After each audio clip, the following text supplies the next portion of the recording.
Hey friends, welcome back to English Learning Podcast.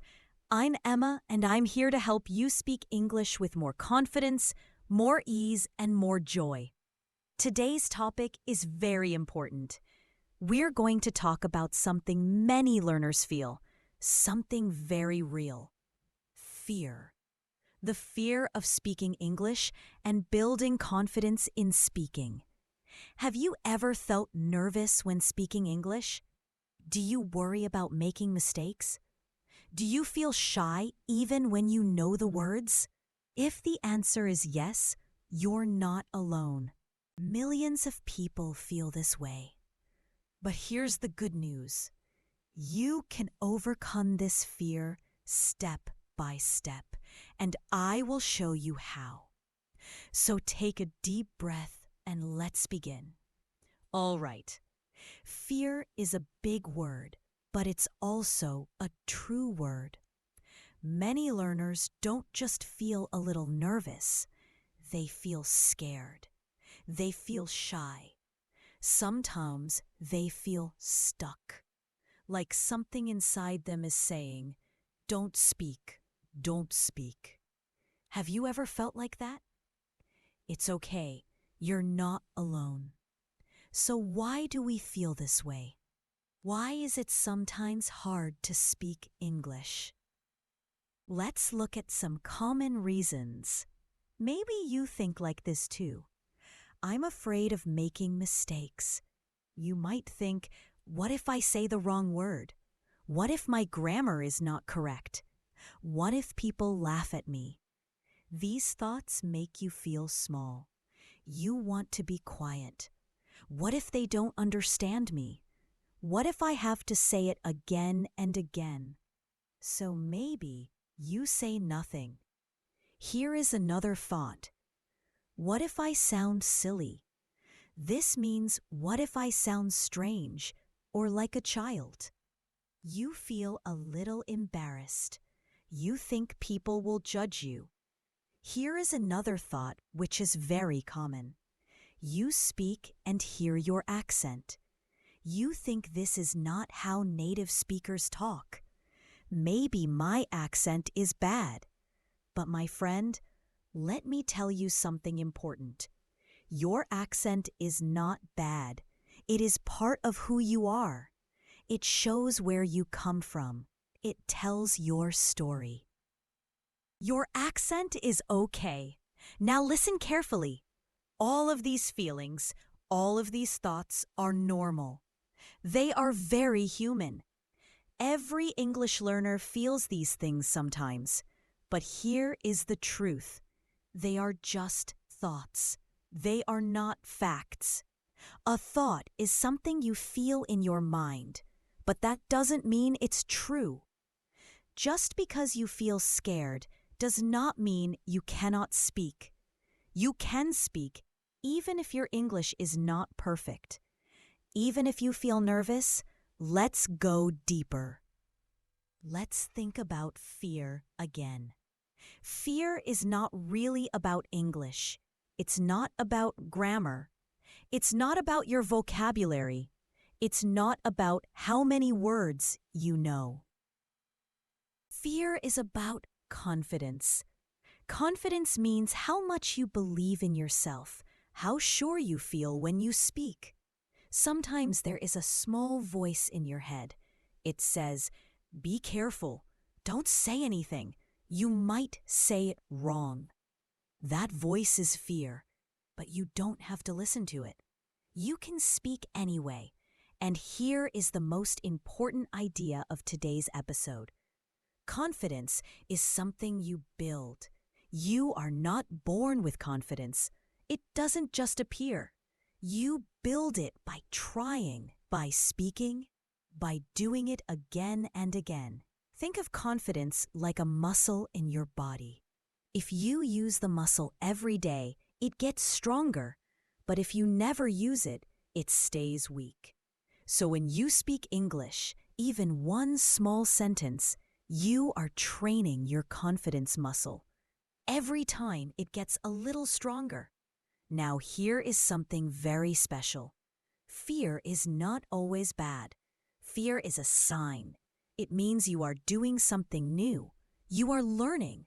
You are growing. So, if you never feel a little scared, maybe you are not growing. You are staying in your comfort zone. That's the place where everything feels easy and comfortable. But to learn, you need to step outside that zone. Even if you feel unsure, even if you feel a little afraid, you are still trying. You are still moving forward. You are entering your learning zone. Okay? Your growing zone. So next time you feel fear, don't stop. Don't give up. Say to yourself, this is just a feeling. I can still speak. I am learning and I am getting stronger. Now, let's talk about how we can build real confidence. Not fake confidence, not big words, but simple, strong belief in yourself, step by step. You see, confidence doesn't just appear one day like magic. It's not something you wait for. It's something you build. It grows slowly like a small plant. You give it time, care, and attention. But how do you build it really? Let's look at some clear strategies that actually work, even if you feel nervous or shy. Technique number 1, start small but be consistent. Confidence grows through small steps. You don't need to do big things.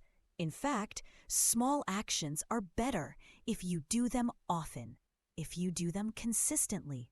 For example, speaking for just 1 minute a day, thinking in English for 30 seconds, saying a sentence quietly to yourself. These actions feel small, but they are powerful. Why? Because they build a routine.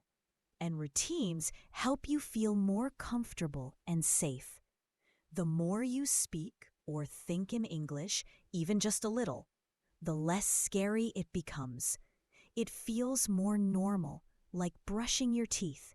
You don't think about it, you just do it. That's how confidence starts, by making English a part of your daily life. Step number 2, understand that mistakes are part of learning. One of the biggest reasons people feel afraid is this: they don't want to make a mistake, okay? But let me tell you something important. Mistakes are not bad.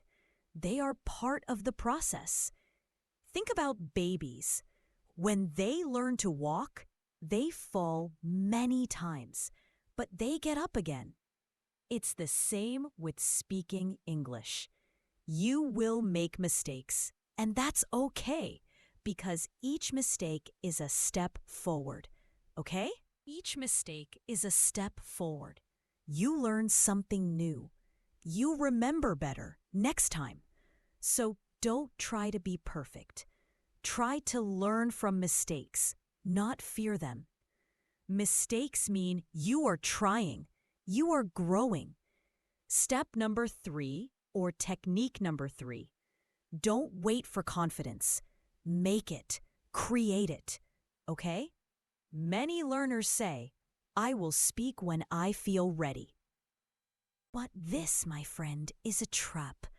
If you wait for the perfect moment, you may wait forever, okay? You may wait forever.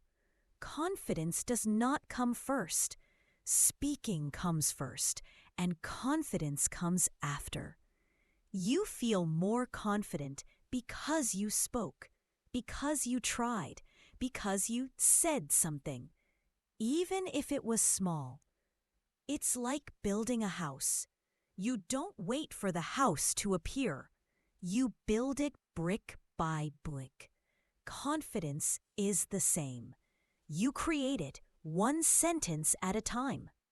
All right, one last strategy, maybe the most important. Be kind to yourself, okay? If you speak English and feel nervous, it's okay. If you forget a word, it's okay. If someone doesn't understand you, it's okay. Don't say, I'm terrible, I can't do this. Instead, say to yourself, I'm learning, I'm trying, I'm getting better. Self-kindness is the fuel of confidence, my friend. It gives you the power to keep going because confidence is not loud. It's not fast. Confidence is quiet, steady, and kind. Okay, now that we have talked about how to build confidence, let's talk about the things that destroy confidence. These are the confidence killers. They make you feel small. They make you want to stay quiet. They stop your progress in speaking English. But here is the good news. You can beat them. You can learn how to protect your confidence. Let's look at the 3 biggest ones. Confidence killer number 1. Comparing yourself to others. This is a big one. Maybe you have done it. You hear another person speak English and you think, wow, they speak so well, I'm not that good. Their English is better than mine. I will never be like them. This is called comparison. Okay, comparison. And it's very dangerous. Why? Because when you compare, you forget your own journey. You forget how far you have come. You don't know the other person's story. Maybe they've studied English for 10 years. Maybe they live in an English-speaking country. But your story is different. Your path is your own. So, how to beat it? Compare yourself to yourself, not to others. Ask, can I say more today than I could last month? Do I understand more this week than last week? Am I trying even when it's hard? If the answer is yes, then you are growing, and that's all that matters. Confidence killer number 2, negative self-talk. This is the little voice in your head that says bad things.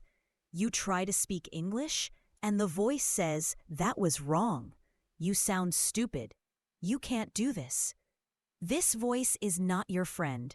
It lies. It tells you things that make you feel small. But here is the truth. Everyone has this voice sometimes, even confident people, even native speakers. The problem is not the voice. The problem is believing it. So, how to beat it? Speak to yourself the way you would speak to a friend. We are kind to our friends. We are patient with them. Say things like, it's okay to make mistakes. I'm learning every day. I'm doing my best. The more positive your words, the stronger your confidence becomes. All right, and here is confidence killer number 3, speaking only in safe places. Many learners only speak English in class or only when they feel 100% ready. They wait for the perfect time. But real life is not perfect. Real conversations are not perfect. If you always stay in your comfort zone, you never grow.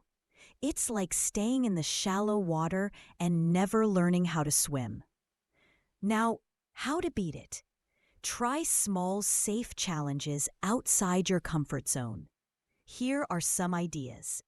Say hello or thank you in English in a shop. Ask a simple question in an online group. Send a short voice message to a learning partner. You don't have to speak in front of a crowd. You don't need to talk for 20 minutes. Just take one small risk every day, and with each step, your confidence grows stronger, okay? And here is the final point. Confidence is like a small plant. You must protect it. Don't let comparison, negative thoughts, or fear stop you. You are building something beautiful. So be proud of your journey. Celebrate your small wins and speak with courage, even when it feels hard. Thanks for listening, and thanks for learning with me. I'm Tom, and this is English Unleashed. Keep learning, keep speaking, and keep believing in yourself. Bye for now. Down.